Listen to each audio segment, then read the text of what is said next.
இது ஃபர்ஸ்ட் மலேசியாவின் செய்திகள் உங்களுக்காக.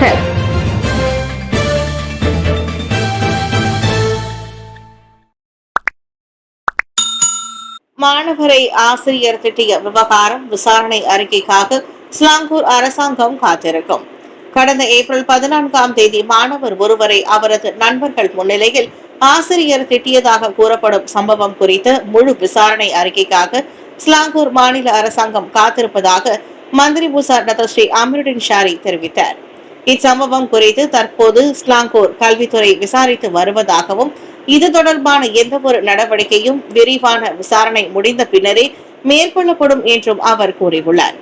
கல்வித்துறை இச்சம்பவத்தை ஆராய்ந்து இது குறித்த அறிக்கைக்காக காத்திருக்கும். கோபத்தின் அளவை பார்க்க விரும்புகிறோம். அவர்களை நேரடியாக தண்டிக்க முடியாது. ஒருவருக்கொருவரை புரிந்திருக்கும் சூழலால் அவர்கள் மன அழுத்தத்தில் உள்ளனர் என்று அவர் குறிப்பிட்டார். செவ்வாய்க்கிழமை ஷா அலாமில் ஸ்லாங்கூர் மாநில இஸ்லாமிய மதத்துறை ஏற்பாட்டில் நடைபெற்ற ஆசிரியர் தின கொண்டாட்டத்தில் கலந்து கொண்ட பின்னர் அமீருடின் ஷாரி அவ்வாறு கூறினார். ஆசிரியர் திட்டும் போது மாணவர் ஒருவர் அழுவது போன்ற காணொலி ஒன்று அண்மையில் சமூக ஊடகத்தில் பரவலாக பகிரப்பட்டது. அதனைத் தொடர்ந்து கல்வி அமைச்சு முழு பொறுப்பேற்று இச்சம்பவம் குறித்து விசாரிக்கும் என்று அதன் அமைச்சர் ஃபட்டினா சிட்டேக் முன்னதாக கூறியிருந்தார். கிளான் துறைமுகத்தில் 40 லட்சம் ரிங்கிட் மதிப்புள்ள ஆளில்லா விமானங்கள் மற்றும் மதுபானங்கள் பறிமுதல். வடக்கு மற்றும் கிளான் துறைமுகங்களில் கடந்த மாதம் ஏப்ரல் 23 நடத்தப்பட்ட சோதனை நடவடிக்கையில் செல்லுபடியாகும் ஒப்புதல் இல்லாமல் இறக்குமதி செய்யப்பட்ட 20 ஆளில்லா விமானம் கடத்தும் முயற்சியை கோலாலம்பூரை சேர்ந்த அரசு மலேசிய சுங்கத்துறை JKDM முறியடித்துள்ளது. சுங்கத்துறையால் பறிமுதல் செய்யப்பட்ட முதல் ஆளில்லா விமானம் இதுவாகும். DJI Agres T50 ரக மின்னணு உபகரணங்கள் செய்யப்பட்டதுடன் அதன் மதிப்பு 15,60,000 ரிங்கிட் என்றும் 78,000 ரிங்கிட் வரை செலுத்தப்படவில்லை என்றும் JKDM-இன் அமலாக்க குழுவின் உளவுத்துறை தகவல் வெளியிட்டிருந்தது. ஆளில்லா விமானங்கள் கொண்ட 20 பெட்டிகள் அடங்கிய கொள்கலன் ஒன்று மேற்கு ஆசியாவில் உள்ள நாட்டிலிருந்து கொண்டு வரப்பட்டது சோதனையில் கண்டறியப்பட்டதாக சுங்கத்துறை அமலாக்க பிரிவின் உதவி இயக்குனர் ரைசாம் செதாபா கூறினார். முன்னதாக இம்மாதம் 7 அதே இடத்தில் அதே குழுவிடம் நடத்தப்பட்ட சோதனை நடவடிக்கையில் கொள்கலன் ஒன்றில் 28,10,000 ரிங்கிட் மதிப்புடைய 21,351 லிட்டர் கொண்ட பல்வேறு வகையான மதுபானங்களை பறிமுதல் செய்யப்பட்டது. காசாவில் மருத்துவ பொருட்கள் பற்றாக்குறை. காசா மீது இஸ்ரேல் நடத்தி வரும் நிலையில் ஐநாவின் 22 சுகாதார மையங்களில் 6 மட்டுமே செயல்பட்டு வருகின்றன. இந்நிலையில் மோசமான மருத்துவ பொருட்கள் பற்றாக்குறையால் காசா சிரமத்தை எதிர்நோக்கி வருகிறது. அத்தியாவசிய மருந்துகளின் விநியோகம் மிக குறைவாக உள்ளது.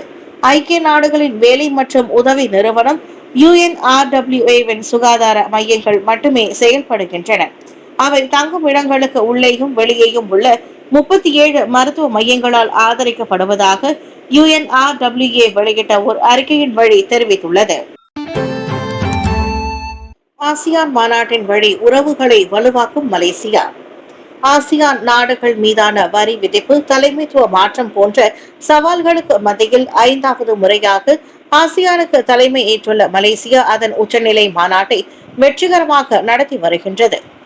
இந்நிலையில் ஆசியான் வளைகுடா ஒத்துழைப்பு மன்றம் GCC நாடுகள் உடனான சந்திப்பின் வழி மலேசியா வலுவான வர்த்தக வாய்ப்புகளையும் அணுக்கமான உறவுகளையும் உருவாக்கிக் கொள்ள முடியும் என்று மலேசிய தேசிய தற்காப்பு பல்கலைக்கழகம் UPNM-இன் மூத்த விரிவுரையாளர் முனைவர் நூர் ஆயிஷா ஹனிஃபா கூறுகின்றார். மலேசியா மட்டுமல்லாது இதர ஆசியான் நாடுகளின் பொருளாதார துறைக்கு அமெரிக்காவின் வரி விதிப்பு மிகப்பெரிய சவாலாக அமைந்துவிட்டது. இதனால் வட்டார பொருளாதாரத்தில் நிலையற்ற தன்மைகள் நிலவினாலும் ஆசியான் அவற்றை எதிர்கொள்ளும் முறைகளை முனைவர் நூர் ஆயிஷா அவ்வாறு விளக்கினார்.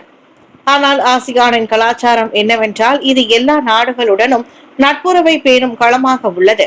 முக்கியமாக வல்லரசுகளுடன் நல்ல உறவு. அமெரிக்காவாக இருந்தாலும் சரி, சீனாவாக இருந்தாலும் சரி, ரஷ்யாவாக இருந்தாலும் சரி, ஆசியான் நல்ல உறவை பேணிக் கொண்டிருக்கிறது. இது தென்கிழக்கு ஆசியாவின் உறுதியான நிலைத்தன்மையை உருவாக்குகிறது என்றார் அவர். மலேசிய ஊடக மன்றத்தை அமைப்பதற்கான முயற்சிகள் மேற்கொள்ளப்படுகின்றன. மலேசிய ஊடக மன்றம் MMM-ஐ அதிகாரப்பூர்வமாக அமைப்பதற்கான முயற்சிகள் மேற்கொள்ளப்பட்டு வருகின்றன. வரும் ஜூன் 14ஆம் தேதி நடைபெறவிருக்கும் தேசிய ஊடகவியலாளர் தின கொண்டாட்டத்தில் அது தொடர்பான அறிவிப்பு செய்யப்படும் என்று எதிர்பார்க்கப்படுவதாக தொடர்பு அமைச்சர் டத்தோ ஃபாமி ஃபாட்சில் தெரிவித்தார். MMM தொடர்பான சட்ட மசோதா கடந்த பிப்ரவரி 26ஆம் தேதி மக்களவையிலும் மார்ச் 19ஆம் தேதி மேலவையிலும் அங்கீகரிக்கப்பட்டதாக அவர் கூறினார். அச்சட்ட மசோதா மாட்சிமை தங்கிய மாமன்னர் சுல்தான் இப்ராஹிமின் ஒப்புதலை பெற்று அரசாங்க பதிவேட்டில் இணைக்கப்பட்டால் அதனை அமைப்பதற்கான நடவடிக்கையில் நாம் ஈடுபடலாம். அதற்கு சற்று கால அவகாசம் தேவைப்படும். அதோடு நிர்வாக அம்சங்களும் நிதி அம்சங்களும் உள்ளன. நிதி அமைச்சின் பதிலுக்கு நாம் காத்திருக்க வேண்டும். தேசிய ஊடகவியலாளர் தினத்திற்குள் மலேசிய ஊடக மன்றம் உருவாக்கம் குறித்து நல்ல செய்தி நமக்கு கிடைக்கும் என்று நம்புகிறேன் என்று அவர் குறிப்பிட்டார். நேற்று புத்ரஜயாவில் நடைபெற்ற தொடர்பு அமைச்சர் மாதாந்திர சந்திப்பிற்கு பின்னர் செய்தியாளர்களிடம் பேசிய ஃபாமி அவ்வாறு தெரிவித்தார். தாய்லாந்து தங்கும் விடுதி அறையில் மலேசியர் மரணம். தாய்லாந்து யாலா மாவட்டத்தில் உள்ள ஒரு தங்கும் விடுதி அறையில் மலேசியர் ஒருவர் இறந்து கிடக்க காணப்பட்டார். அவரின் உடல் திங்கட்கிழமை கண்டெடுக்கப்பட்டதாக பெத்தோங் போலீஸ் நிலையத்தின் தலைவர் பால் சகாரின் லக்சனா தெரிவித்தார். 67 வயதான அந்த ஆடவர் நெகிரி செம்பிலானை சேர்ந்தவர் என்றும் விடுமுறை கழிக்க அவர் பெத்தோங் வந்திருக்கலாம் என்றும் அவர் கூறினார். தங்கும் விடுதி ஊழியர்கள் அவரின் உடலை முதலில் கண்டதாக ஜகாரின் குறிப்பிட்டார். இதுகுறித்து திங்கட்கிழமை காலை மணி 8:30 அளவில் தங்கும் விடுதி ஊழியர்களிடம் இருந்து அழைப்பு வந்ததை அடுத்து போலீசார் சம்பவ இடத்திற்கு விரைந்ததாக அவர் கூறினார். மாரடைப்பினால் அவர் உயிரிழந்ததாக பிரேத பரிசோதனையின் வழி தெரிய வந்துள்ளது.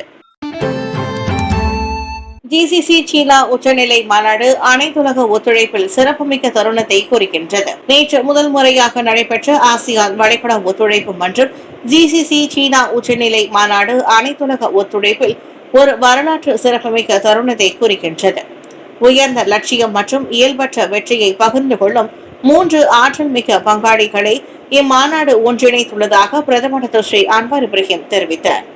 முதல் முறையாக இம்மூன்று வட்டாரங்களும் தனித்துவமான முறையில் வடிவத்தில் விவாதிப்பதாகவும் ஒவ்வொன்றும் வளமான நாகரிக பாரம்பரியம், ஆழமாக வேரூன்றிய கலாச்சாரங்கள் மற்றும் பகிரப்பட்ட லட்சியங்களை கொண்டுள்ளதாக இம்மாநாட்டில் சிறப்புரை ஆற்றிய அன்வார் சுட்டிக்காட்டினார். அற்புதமான சாதனைகளால் செழிப்பாக வளரும் 3 வட்டாரங்கள் GCC நிதி வலிமை, செயற்கை நுண்ணறிவு மற்றும் இலக்கவியல் கண்டுபிடிப்புகளின் மையமாக மாறியுள்ளது. எரிசக்தி அதன் முக்கிய தூணாக உள்ளது என்று அவர் கூறினார். சீனாவின் உருமாற்றம் அதன் எல்லைகளுக்கும் அப்பால் சென்று வட்டார பொருளாதாரத்தை மட்டுமல்ல, உலகளாவிய பொருளாதார நிலப்பரப்பையும் வடிவமைத்துள்ளதாக அன்வார் குறிப்பிட்டார்.